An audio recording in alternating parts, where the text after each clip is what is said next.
London to build a fire.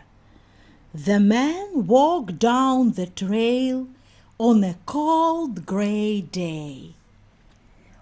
Pure white snow and ice covered the earth for as far as he could see. This was his first winter in Alaska. He was wearing heavy clothes and fur boots, but he still felt cold and uncomfortable. The man was on his way to a camp near Henderson Creek. His friends were already there. He expected to reach Henderson Creek by 6 o'clock that evening. It would be dark by then. His friends would have a fire and hot food ready for him. A dog walked behind the man. It was a big gray animal, half dog and half wolf.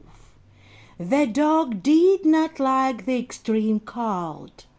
It knew the weather was too cold to travel. The man continued to walk down the trail. He came to a frozen stream called Indian Creek. He began to walk on the snow-covered ice. It was a trail that would lead him straight to Henderson Creek and his friends.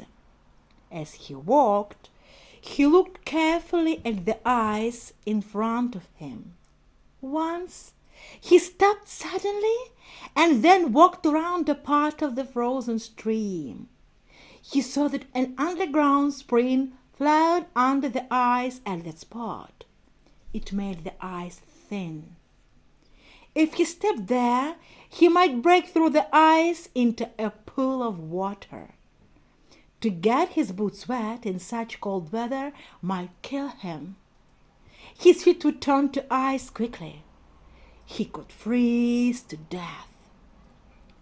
At about 12 o'clock, the man decided to stop to eat his lunch. He took off the glove on his right hand. He opened his jacket and shirt and pulled out his bread and meat. This took less than 20 seconds. Yet his fingers began to freeze. He hit his hand against his dog several times until he felt a sharp pain. Then he quickly put his glove in his hand. He made a fire, beginning with small pieces of wood and adding larger ones. He sat on a snow-covered log and ate his lunch.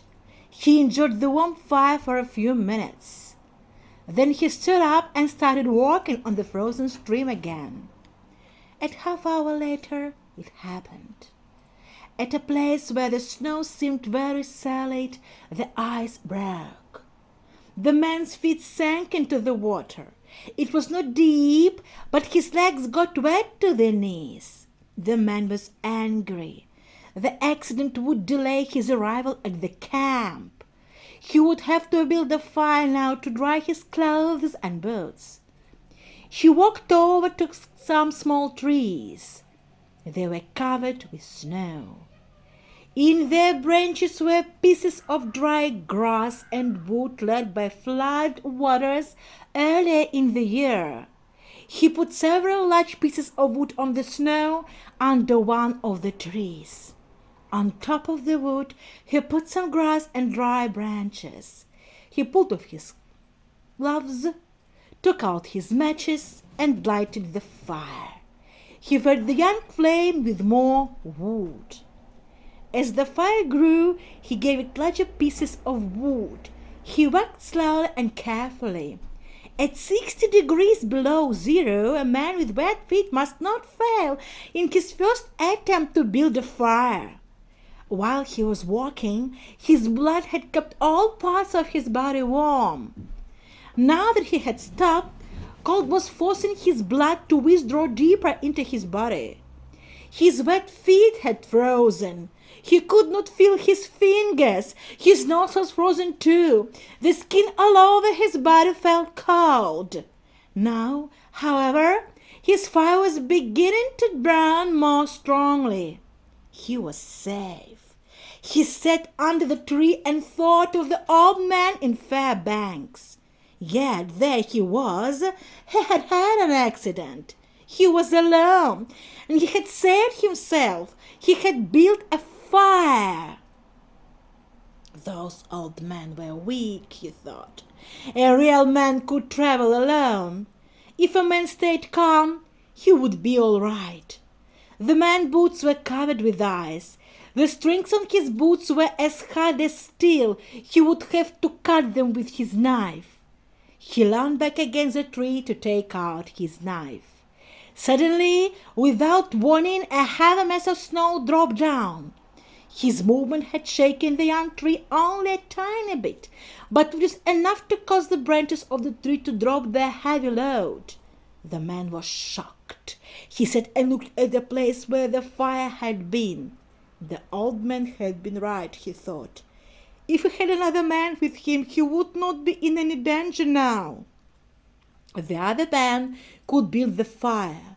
Well, it was up to him to build the fire again. This time he must not fail. The man collected more wood. He reached into his pocket for the matches, but his fingers were frozen. He could not fold them. He began to hit his hands with all his force against his legs. After a while, feeling came back to his fingers. The man reached again into his pocket for the matches, but the tremendous cold quickly drove the life out of his fingers. All the matches fell into the snow. He tried to pick one up, but failed. The man pulled on his glove and again beat his head against his leg. Then he took the gloves of both hands and picked up all the matches. He gathered them together. Holding them with both hands, he stretched the matches along his leg. They immediately caught fire. He held the blazing matches to a piece of wood. After a while, he became aware that he could smell his hands burning. Then he began to feel the pain. He opened his hands and the blazing matches fell onto the snow. The flame went out into a puff of gray smoke. The man looked up. The dog was still watching him. The man got an idea. He would kill the dog and bury his hands inside its warm body. When the feeling came back to his fingers, he could build another fire. He called the dog. The dog heard danger in the man's voice. It backed away. The man called again. This time the dog came closer. The man reached for his knife, but he had forgotten that he could not bend his fingers. He could not kill the dog because he could not hold his knife. The fear of death came over the man. He jumped up and began to run. The running began to make him feel better. Maybe running would make his feet warm. If he ran far enough, he would reach his friends at Henderson Creek. They would take care of him.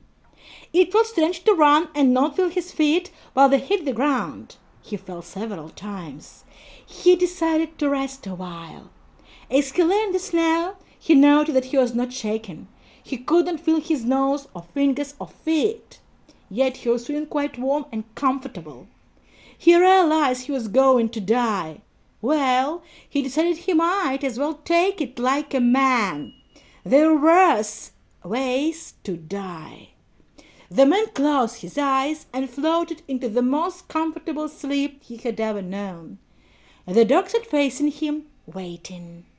Finally, the dog moved closer to the man and caught the smell of death. The animal threw back its head.